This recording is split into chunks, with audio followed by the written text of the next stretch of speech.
At a time when the governor of New York is looking to slow the pace of the state's green energy transition and the Trump administration is openly hostile to wind projects, we wanted to explore what this landscape means for the development of solar power in New York, as well as consider what could be done at the Capitol in Albany to accelerate the deployment of this technology in certain forms. And for all that and much more, we're joined in the Capitol Press Room studio by Noah Ginsburg, Executive Director of the New York Solar Energy Industries Association. Thanks for visiting us, Noah. Thanks for having me, David. So right now, how much of the energy used in New York comes from solar power generated here in the Empire State? And where or what are the projects generating the bulk of this power? Yeah, great question. So there's about 5 or 6% of the electricity in New York State is generated by solar power. That number is growing all the time, and the vast majority of that is driven by rooftop and community solar, otherwise known as distributed solar. So there's different ways to build clean energy. We can build it in really big chunks with the utility scale projects, the types of projects that are permitted by the Office of Renewable Energy Siting, or we can build clean energy block by block. And that's what New York has proven it can do really well with rooftop and community solar. We actually deployed more than 1 gigawatt of distributed solar last year and more than 1 gigawatt the year before that. And we're actually crushing our Climate Act goals. And is the status quo a product of some reality in New York that just makes it logistically easier to do what you described as the distributed solar, or is this an issue where the regulatory landscape in New York just makes the large utility scale projects less appealing or just harder to complete? Well, I can't say too much about the utility scale because my members build exclusively rooftop and community scale projects. Is that because the utility scale ones are just not appealing? Well, it's because that's our focus area. But I follow the money, Noah. I follow the money. So for rooftop and community solar, New York has done a lot of things right. And really, particularly with community solar, New York leads the nation. So we have more community solar in New York than anywhere else in the country. I think it's a source of pride, and it's something we could absolutely do more of. These projects are smaller in scale, so they can get built faster. And we've proven that even though each individual project is small, we can build a lot of them, and they really do add up. So right now, as I mentioned at the top, the governor is looking to make changes to a 2019 state law that was supposed to set us on the path of this renewable energy transition. I'm curious if the idea of, say, delaying this transition to more renewable power will have any impact on the incentives in the market overall or to individual, say, homeowners to embrace solar power. Well, I think taking a step back, the governor has rightfully focused on affordability and the price of energy as a key concern for New Yorkers. And the great thing about scaling up rooftop and community solar is that it is an affordability solution.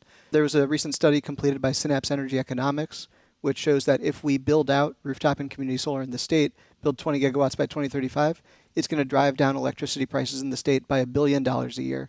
And that's savings for everyone. That's on top of the savings that individual households and businesses get when they put solar panels on the roof or subscribe to a local community solar project. So I think right now we've gotten mired down in this debate about affordability versus clean energy.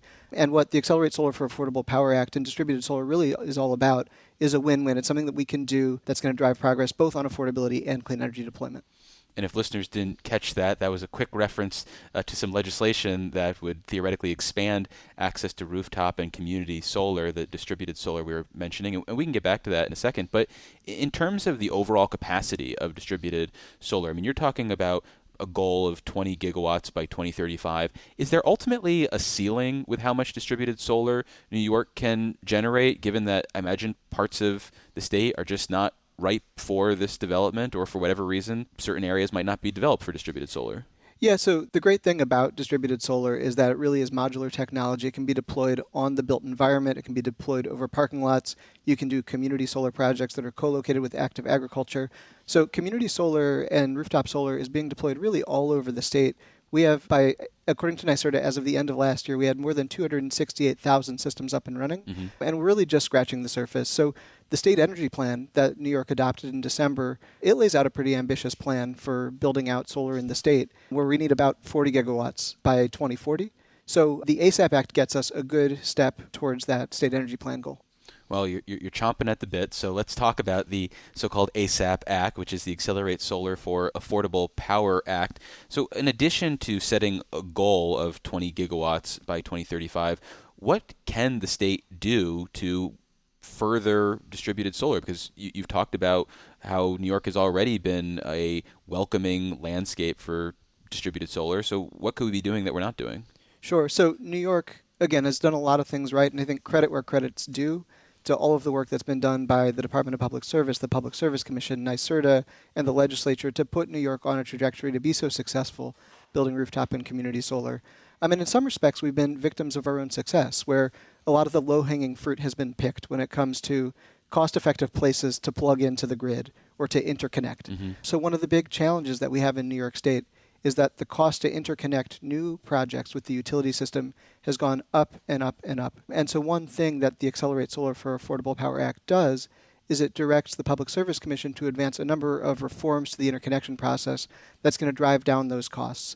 And these are really no-regrets reforms. This is about embracing 21st century technology so we can integrate more clean energy resources into the grid that we have today and better utilize our infrastructure. Can you expand on the idea of interconnection? Because I think for a lot of people, they might naturally assume that, hey, I've got solar panels on my house, and why would we need to send that power anywhere else? Let's just run my house on these solar panels, or let's run this building that has solar nearby on that power that's collected there. But it's more complicated than that, right? It is, and I should say first, the electric grid is really an incredible machine. And it's a miracle that when we flip the lights, they come on, and that we've got as reliable power as we do here in the state. The way that it works when you install a solar project is that you basically pay the utility to do a study of that solar project. And I'm really talking about community solar, so the larger project. If you put solar on a home, it's pretty straightforward, and the solar installer applies for interconnection. They'll get that approval typically in a couple of days, and it's pretty straightforward. But if you're building a larger project, a community solar project that might generate enough power for, say, hundreds of homes, to plug that into the grid, you pay the utility. Over the course of a couple of months, they do an engineering study, and then they come back and say, okay, if you want to plug in at this location, here are the upgrades we're going to need to do to the system to accommodate your power. Here's how much it's going to cost you. And if you want us to move forward, you got to make a deposit, you got to make the payment. And so the way that it works is that solar developers in New York State are paying to upgrade and modernize the grid in those places that they interconnect. There's no issue with that fundamental system. That system has worked really well for getting a lot built and doing it in a way that's good for ratepayers. But what we've seen is that a lot of those low-cost places to plug in have been taken. And now when a solar project is proposed, folks are getting study results back saying it's going to cost millions of dollars to plug in this location. And that's resulting in more projects canceling. Sure. So that's one of the big challenges that we have. And the good news is that there are readily available solutions to overcome that and basically allow us to interconnect more projects without these cost-prohibitive upgrades. What is the answer? So there are a few. One of them is a concept known as flexible interconnection, which simply put, instead of overbuilding traditional infrastructure to account for those couple hours out of the year where maybe you're going to be generating a lot of solar power and there's not going to be a lot of load on that circuit to consume it, instead of overbuilding for that scenario, which doesn't happen very often, you just put smart grid controls in where you monitor the output of the solar, you monitor the substation, and if you need to basically turn down the volume on the solar project, you do it, and you do it a little bit, and it's in a clear, predictable way. And this is not some futuristic sci-fi thing. This is something that New York has actually been doing since 2016. Both Avangrid and National Grid have been working on flexible interconnection pilot projects. And one element of the ASAP Act is to take those pilots and really scale them up in a way that's going to allow us to build more solar and deliver that $1 billion of annual savings for ratepayers here in the state.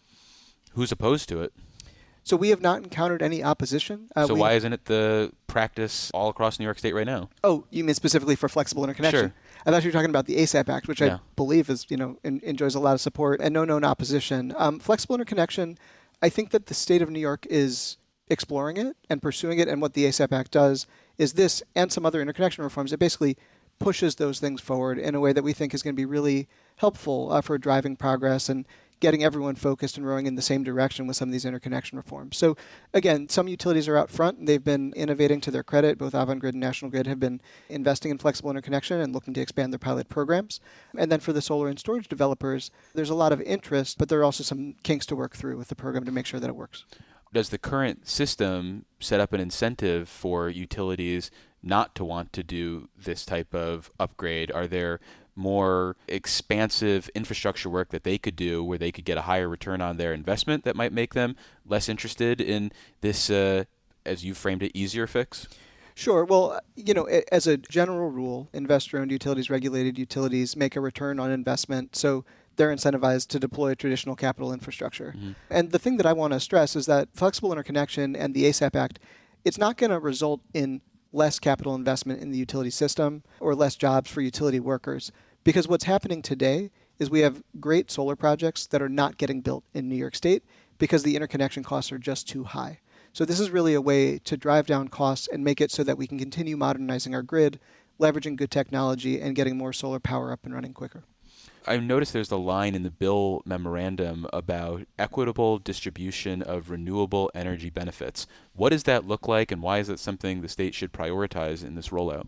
Sure. Well, I'll just say I think that we believe at NICEA that clean energy should benefit everyone and that the state's investments in clean energy should provide great jobs. They should support great jobs for New Yorkers. They should deliver bill savings for New Yorkers. And those benefits should be broadly accessible to everyone. New York has done a really great job with its community solar program in ensuring that the bill credits that these systems generate do accrue to low-income New Yorkers. So we have a number of programs, including with community solar, there's a program called the Inclusive Community Solar Adder, and then there's also Statewide Solar for All, which are two programs that get those bill credits to the folks who need them the most. And so that's a good example of the type of thing that New York can do, and frankly is already doing and should just be doing more of to make sure that the folks who really need relief from rising electric bills get it from solar power.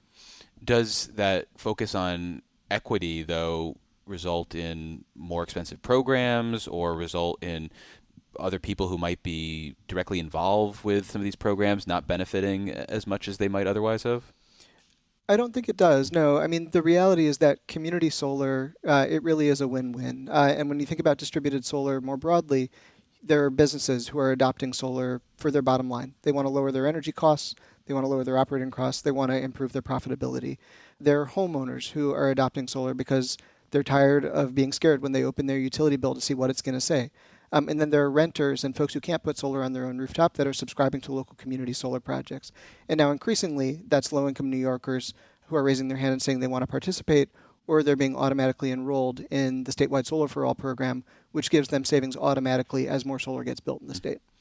If I'm a homeowner and I do want to explore this route, what should I be doing, and what sort of upfront investment should I be prepared to make potentially? Sure. So this is the advice I give to families and friends, so I'll give it to you. Thank you. And to your listeners. We're almost friends. One can hope. But you always want to get multiple quotes. Mm-hmm. I typically recommend getting a quote from a local contractor who has good reviews on Angie's List or Yelp. You can take a look and see if they're a NYSERDA quality installer. NYSERDA, the state energy agency, gives out these quality designations because they have a quality assurance program where they actually go out and do field inspections of solar installations that receive support from the state program. So that's a good way to vet an installer. So you could go with a local contractor, you could go with a national provider. And then another important consideration is whether you want to make that upfront investment and own your solar panels, or if you would prefer to lease the system or to own it but finance it with a loan. Those are really kind of the three ways that you can go solar. And my advice to folks is that installing solar in your home, it's a big home improvement, and it's a long-term commitment. So you want to think it through, make sure that you understand the terms and conditions. Definitely don't feel pressured to make a quick decision by the end of the month or the end of the quarter. If you follow those rules, I think you'll find a good contractor and you'll find a great way to save money on your bills. Has financial assistance for this type of project changed dramatically with the Biden administration going out and the Trump administration coming in, or is the availability of federal subsidies still remain pretty consistent? So unfortunately, that's not the case. The passage of H.R. 1, otherwise known as OBBBA, phases out federal support for solar as well as wind projects. So up until the end of last year, if a homeowner installed solar panels on their rooftop, they would be eligible for a federal tax credit on their personal income taxes. That's no longer the case. So the federal government got rid of that personal income tax credit. There still is a commercial tax credit that's available, and that's being phased out over time. So there's a series of cascading deadlines, and I don't want to bore your listeners, but too late, Noah. No, I'm kidding. I'm kidding. You can still benefit from federal support if you install solar, and a lot of the solar that gets built between now and 2030 will enjoy federal support, even though it's being phased out. So definitely, there's a rush to get started on projects so that we can maximize how much federal funding we leverage here in the state. Does the state spend any money to incentivize distributed solar? And if we are we spending enough?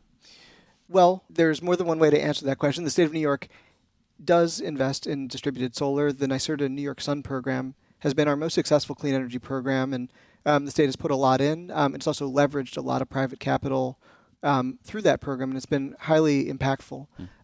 Last year, the Public Service Commission unexpectedly redirected $271 million of funding away from that program. And the funding is now basically winding down. So we do think that it's important for the state to continue investing in the New York Sun program. Again, these are good investments. These get projects built that are ultimately going to lower rates for everyone. So we think it's penny wise, pound foolish to be diverting funds from NYSERDA's New York Sun program. Well, we've been speaking with Noah Ginsburg. He's the executive director of the New York Solar Energy Industries Association. Noah, thanks for making the time. Thank you, David. Fraud and lawsuit abuse raise car insurance costs for New Yorkers. Reforms are being proposed to mitigate their impact, but some Albany leaders want to keep the status quo. Information on these reforms is available at keepnewyorkaffordable.org.